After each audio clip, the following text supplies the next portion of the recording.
Maybe these. Yes, I think so, actually. Just looking through the railings, you can see the outriders out front, and in fact I think the royal family may be going down the mall in convoy here, with the king just at the front, and so we will watch intently to see whether indeed the card stops on the mall. Most of the crowds are at the top end of the mall at the moment. You'll hear big cheers if they do stop. That'll be what you hear. I can't actually see from our position who is in these vehicles. This might be some of the wider family who are just being transferred down to Marlborough House, which is about halfway down the Mall. And tonight, as we watch, and we'll of course peel away if we see the King appear, there is this garden party for many of the guests who will be at the Abbey tomorrow, which includes members of royal families. It's been interesting to watch today. I saw Philippe from Belgium come in on a Eurostar.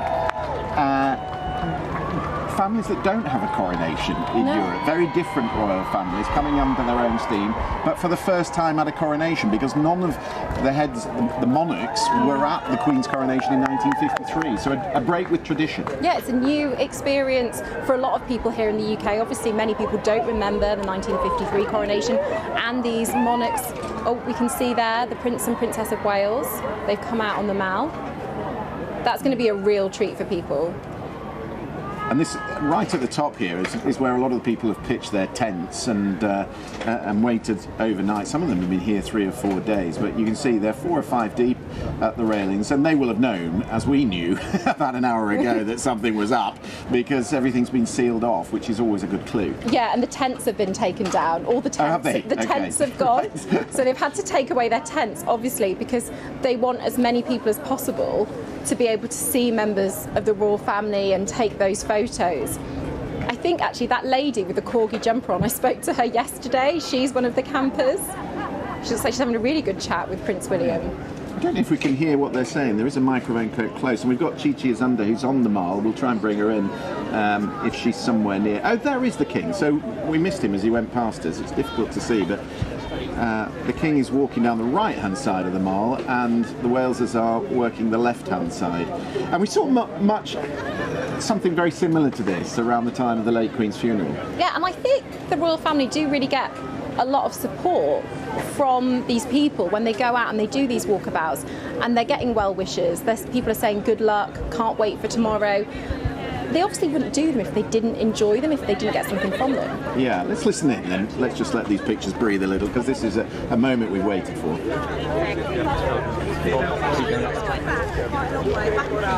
Let's go right back, bit of space, we'll get a much better angle. There you go, that's it.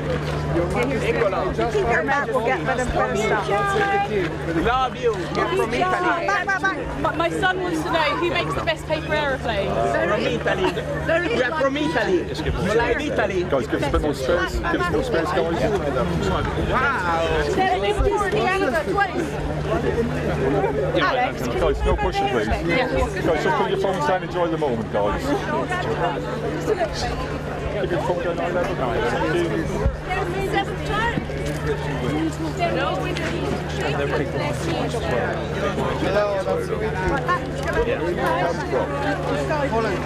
Yes. Guys, let's keep your phones down our level and enjoy the moment.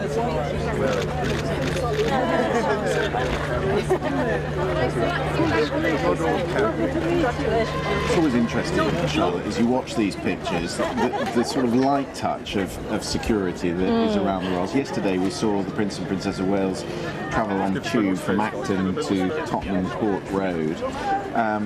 And trying as best they can to blend in. It's not always that easy. No. It must be a slightly nervy time for the security when you're on these royal walkabouts. Of course, because we've seen in York, for example, early this year, eggs were thrown at King Charles by someone who didn't agree with the monarchy.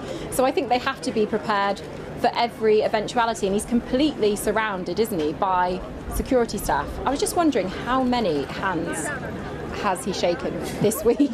Yeah. He's shaking so many hands, taking so many photos. And plenty more to come through the course of the evening as well at the garden party that will be here at the Palace. Seen plenty of Commonwealth flags, which is really nice to see. In fact, I was talking to one commentator here yesterday, in fact someone from Visit Britain, who said they'd had a 10% increase in visitors in the last week or so coming from the United States. People actually are flying in to be part of this, even though they don't have a monarchy of their own. I was speaking to a lady yesterday from Arkansas in the United States, and she was one of the earliest campers, and I said, why? You know, they're not your royal family. And she said, I just love it so much. And a lot of Americans, when you talk to them, they talk about the Kennedys and say they felt like a royal family almost for the US, but they love the pageantry, the pomp, and the fact that they get a chance to see the king. You know, they're camping out and they now got a chance to meet the king. Interesting that some of the news today was that they're adapting the service tomorrow. Everybody's getting used to it, aren't they? Because it's not been done for 70 years. He's been down there and he's had to walk through it, and I'm sure he's learning some of the process. It's not something he does instinctively, but they've actually changed the words in the homage of the people, because it was I think in the initial draft of the text it was an instruction to pay homage to the king. Now it's an invitation. The royal family are sensitive to this. They definitely look at public opinion, look how they're seen, and when we saw those newspaper headlines, and it did come across like it was an instruction essentially to pay homage, there were very negative views on social media, negative views in newspaper. So I think they're very sensitive to the fact that they're loved by a lot of people, but not everyone wants to get involved, and it's not an instruction, it's not an order that you have to take part in the coronation. Some people have very strong views about it, of course. The Archbishop of Canterbury said this week it's no big drama, it's an invitation. If people want to shout out God Save the King, that is up to them, and that is the invitation that will be extended at the Abbey tomorrow. But certainly lots of these people shouting God Save the King, because these are the enthusiasts, the people who want to be here to catch a glimpse of the King. Some other detail out today as well. Lots of people, you'll see them as the King walks down the mile, who are here as volunteers, who are helping organise things. The armed services, of course, that will play a role, but the emergency services. 400,000 people who will make this work tomorrow, and they will all get a coronation medal, and we'll see some details of what that looks like later today. I know, it's really lovely, something that they will have to remember for the rest of their lives, taking part. Obviously it's a hugely stressful day for many people working, but it's a huge honour. I went to Wellington Barracks a few weeks ago to meet some of the soldiers that are taking part, and they've been rehearsing for months now. We were seeing the rehearsals this week, but they've been doing this for months and months. These are some of the real die-hard royal fans actually that he's meeting now.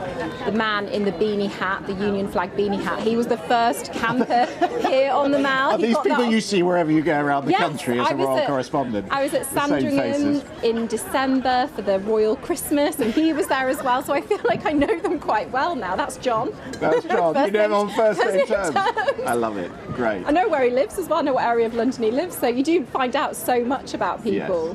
Yes. And it's actually really interesting. Some people that were here for the funeral have actually come back for the coronation, including people from overseas. I met a mum and son from New York State, and they've come back actually for the coronation this time because they absolutely loved being part of it. Some details as well today about how the Abbey will look tomorrow. I've been talking while I've been standing here, Charlotte, about these lovely king's blood tulips, which are all standing to attention, and they're all in full bloom around the palace. And of course the King takes such an interest in his garden, as he does at all the palaces around the country. But tomorrow we're told that there are going to be garden flowers in the Abbey. Seasonal flowers Seasonal as well. flowers, so tulips, crabapple blooms, azaleas, rhododendrons, and also branches from trees that the Queen and the Duke of Edinburgh had planted. So a real garden, country garden feel. And there's going to be 2 trees as well in the Abbey that are going to be replanted on the Sandringham estate, one of the royal family's estates in Norfolk.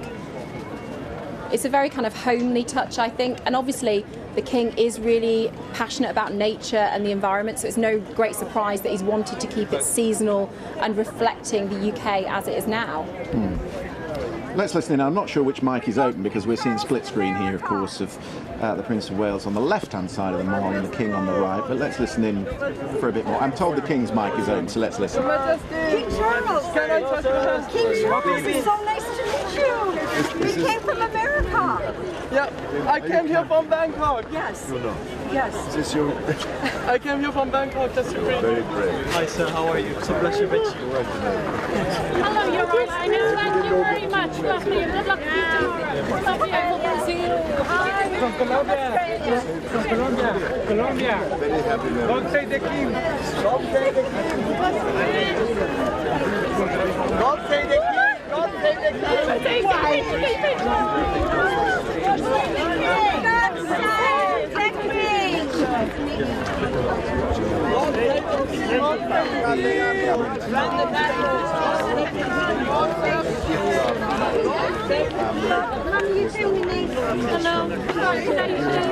United States will be here in the UK, including, of course, Jill Biden and the First Lady of Ukraine.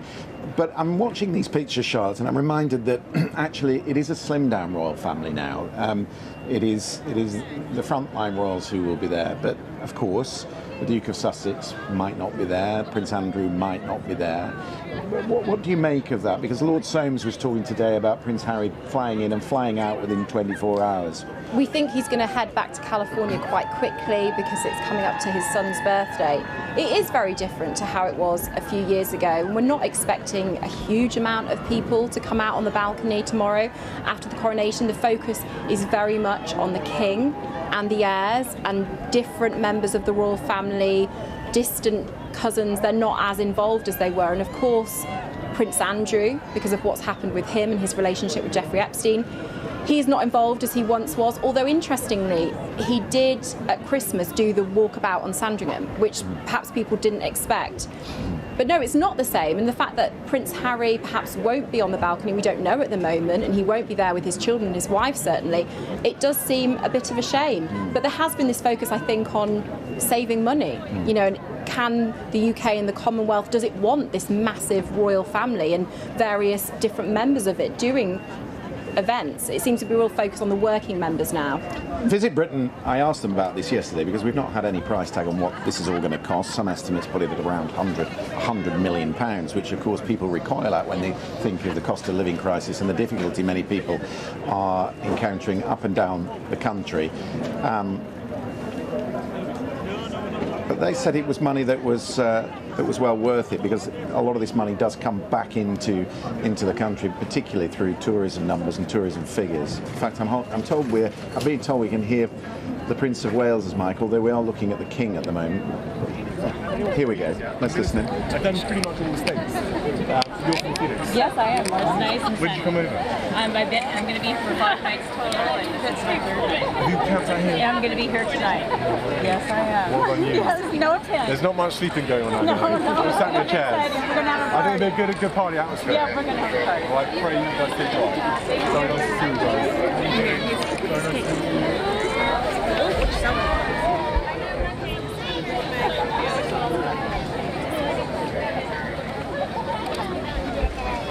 Princess of Wales just following behind, and of course the three children, Charlotte, George and Louis, will be centre stage at some point tomorrow. Everyone loves to see the children, as Lucy was saying earlier, and particularly an important day for Prince George because he's got a prominent role to play tomorrow. Yeah, he's one of the pages in Westminster Abbey tomorrow, along with, really interestingly, the grandsons of the Queen Consort. They're involved, they're pages as well, and it's a real blended modern family event, so they're going to be taking centre stage. But of course, as soon as the children come out, the cameras come out, people love seeing them, especially Prince Louis, because he's quite naughty, he's quite cheeky, and he's always pulling really funny expressions.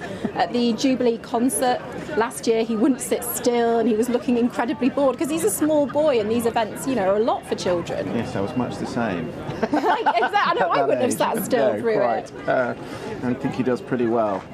So the King is, if you're just joining us, he's on a walkabout in the Mall. He's slowly making his way down to Marlborough House, where there is a gathering this afternoon of Commonwealth heads of government, and there will be a garden reception at Marlborough House this afternoon. And we're told that the King is going to retire early tonight, although there will be this garden party that Camilla and senior members of the family will be out there meeting foreign royalty who are starting to arrive here in London, and various other dignitaries. Let's listen in to the Princess of Wales. I couldn't get to work here, but... Yes, okay. Well, definitely, please write in. I'd love to speak to you in the future. Thank you. Hello, but what happened? I fell over. Oh no, not recently. Oh no, what were you doing? Oh, of course. Well, at least you're having fun whilst it happened. So, very nice to meet you. Thank you so much. Hello, hi. Hello. Very nice. How are the kids doing? They're really well, thank you. Very excited? Excited, a bit nervous, obviously with a big day ahead, but no, they can't wait actually. And what about you and William? Yeah, all good. Hopefully a bit like sort of Swan, sort of relatively calm on the outside and sort of paddly on the inside. And what about King Charles? Is he? I'm sure looking forward to it as well. So it's nice to be out here and saying hello to everyone who's obviously stayed out for so long and we'll be overnight. Some people are staying overnight. Are you staying out overnight? Part of the press, yeah. BBC. Are you out overnight? We're here every day. Yeah. So it's going to be a long. Hopefully it'll be dry. Are you tired? A bit. Yeah, I bet because it's long hours for everybody. It is. But no, it's a really great moment. So a moment of celebration as well. So. Have you got an early start tomorrow? Yes, an early start. But I think everyone has. Very nice to see you. Hello.